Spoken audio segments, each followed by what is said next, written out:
अस्सलाम वालेकुम, welcome to my YouTube channel kitchen with Zaim. तो आज मैं आप लोगों के साथ शेयर करने जा रही हूँ फ्रेश स्ट्रॉबेरी की आइसक्रीम। और ये सिंपल आइसक्रीम बिल्कुल भी नहीं है, स्ट्रॉबेरी सॉस के साथ बनती है, बहुत ही ज़्यादा मज़ेदार होती है। यहाँ पे मैंने 1 पाव के करीब जो है वो फ्रेश स्ट्रॉबेरीज़ ली हैं, 1 table spoon lemon juice, 3 table spoon जो है शुगर लिए। तो सबसे पहले हम स्ट्रॉबेरी सॉस की तैयारी कर लेते हैं। इसके लिए हमने स्ट्रॉबेरीज़ को जो है बारीक चॉप कर लेना है। आप यकीन कीजिए इतनी मज़ेदार और यम्मी आइसक्रीम बनती है और बच्चे तो बहुत ही शौक से खाते हैं, बच्चों के साथ-साथ बड़े भी शौक से खाते हैं।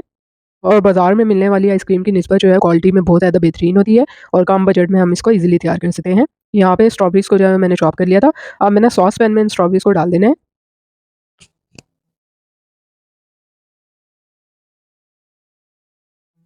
इसके साथ ही इसमें 1 टेबल स्पून लेमन जूस भी डाल दिया है, 3 टेबल स्पून जो है शुगर भी डाल दी है।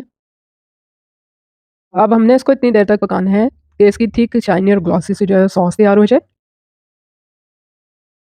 अगर तो आप चंक्स रखना चाह रहे हैं इसमें स्ट्रॉबेरी के, तो आप इसको कंप्लीटली मैश मत कीजिएगा, लेकिन अगर आप एक स्मूथ सी सॉस बनाना चाह रहे हैं तो फिर आप पोटैटो मैशर से भी इसको अच्छे तरीके से मैश कर सकते हैं। दूसरी तरफ 3 अंडे लिए थे मैंने और इनकी मैंने ज़र्दी और सफ़ेदी जो है वो अलग-अलग कर लेनी है। आप लोग इसको इस तरह से ईज़िली इसकी ज़र्दी और सफ़ेदी अलग-अलग कर सकते हैं, अगर एग सेपरेटर नहीं है आपके पास।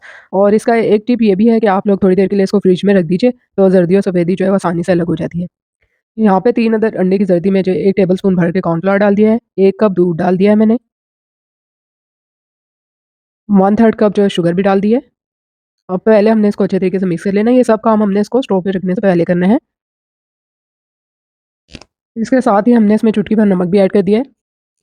अब आप लोग ये बिल्कुल मत सोचिएगा कि इसमें एग की स्मेल आएगी, और आप लोग एक दफ़ा इसको ट्राई करके देखिए, बहुत ज़्यादा मज़ेदार आइसक्रीम बनती है और बिल्कुल भी इसमें एग की स्मेल नहीं आती। तो अब हमने इसको स्लो फ्लेम पर इतनी देर तक पकाना है कि इसका ठीक सा एक कस्टर्ड सा बन जाएगा। दूसरी तरफ आप देख सकते हैं कि स्ट्रॉबेरी सॉस भी जो है वो हमारी तैयार हो रही है।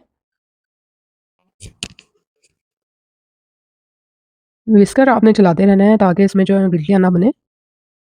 ये देखिए ये आहिस्ता-आहिस्ता थिक होना स्टार्ट हो गया है और स्मूथ सा हो गया है।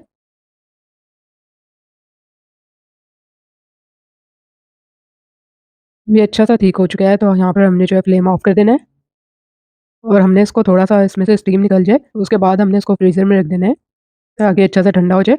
अब यहाँ पर आप देख सकते हैं कि सॉस भी जो है वो तैयार हो रही है। तकरीबन 5 से 8 मिनट में ये तैयार हो जाती है।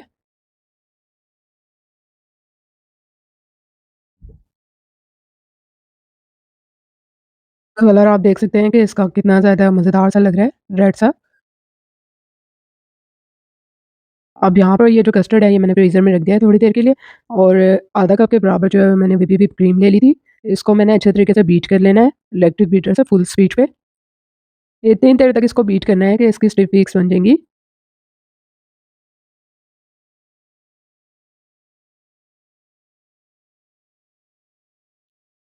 बीटर की स्पीड आपने हाई रखनी है। ये देखिए, क्रीम जो है अच्छे से बीट हो चुकी है। यहाँ पे 3 अदद अंडों की सफ़ेदी ली थी, इसको भी हमने अच्छे तरीके से बीट कर लेना है और इतनी देर तक बीट करना है कि इसकी भी अच्छे से जो है स्टिफ पीक्स बन जाए। और इसमें जो है मैंने 2 टेबलस्पून पीसी हुई चीनी थोड़ी-थोड़ी करके ऐड की है। साथ-साथ हमने इसको बीट करते जाना है। ये देखिए यहाँ पे अंडों की सफ़ेदी जो है अच्छे तरीके से बीट हो चुकी है। बीटर को हमने यहाँ पे स्टॉप कर देना है। आपने अंडों की सफ़ेदी को जो है बहुत देर पहले जो है बीट करके नहीं रखना, इस तरह से जो है पानी छोड़ देती है। तो जब आपने मिक्सिंग का काम करना है उससे थोड़ी देर पहले ही आपने अंडों की सफ़ेदी को बीट करना है। यहाँ पे क्रीम में जो है मैंने कस्टर्ड को अच्छे तरीके से मिक्स कर दिया है। अब हमने इसको धीरे-धीरे मिक्स कर लेना है, कट एंड फ़ोल्ड करना है। अच्छे से जब ये मिक्स हो जाएगा तो इसके बाद हमने इसमें स्ट्रॉबेरी सॉस ऐड कर देनी है।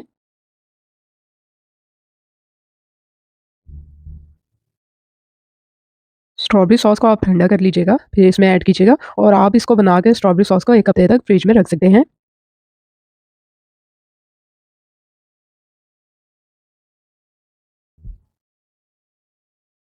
अच्छे से अब हमने इसको इसमें मिक्स कर लेना है।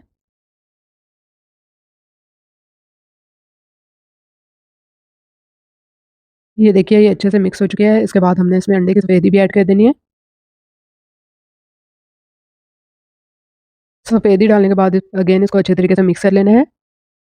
स्पैचुला को आपने बहुत तेज़ी से इसमें नहीं चलाना।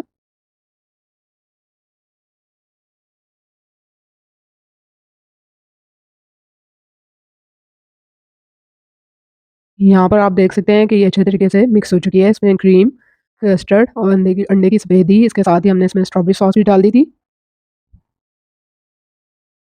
अब अगर तो आप लोगों के पास पिंक कलर ईज़िली अवेलेबल है, तो आप वो भी डाल सकते हैं। इसके साथ आप स्ट्रॉबेरी सॉस भी डाल सकते हैं, लेकिन मैं ये कहूँगी कि जब हम इसमें फ्रेश स्ट्रॉबेरीज़ की सॉस यूज़ कर रहे हैं, तो आपको स्ट्रॉबेरी एसेंस की इस तरह से ज़रूरत नहीं है।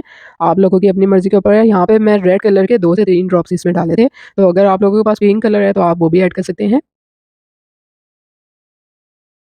अगर रेड कलर डाल रहे हैं, तो आप बहुत ज़्यादा नहीं डालेंगे। ये देखिए कितना प्यारा-सा जो है वो इसका पिंक शेड आ गया है। शार्प सा पिंक कलर आ गया है इसका। अच्छे से हमने इसको मिक्स करने के बाद कंटेनर में डाल देना है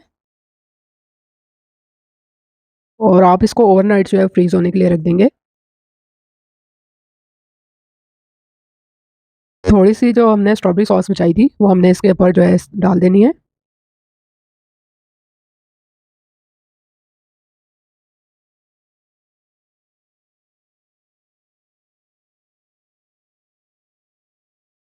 अच्छे से इस तरह से इसको जो है वो डिज़ाइन दे देना है। अब हम इसको फ्रीज़ होने के लिए फ्रीज़र में रख देंगे।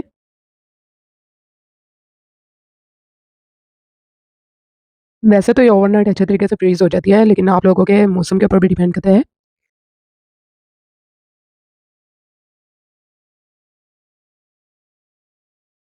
तो लीजिए स्ट्रॉबेरी आइसक्रीम जो है फ्रीज़र में जाने के लिए तैयार है।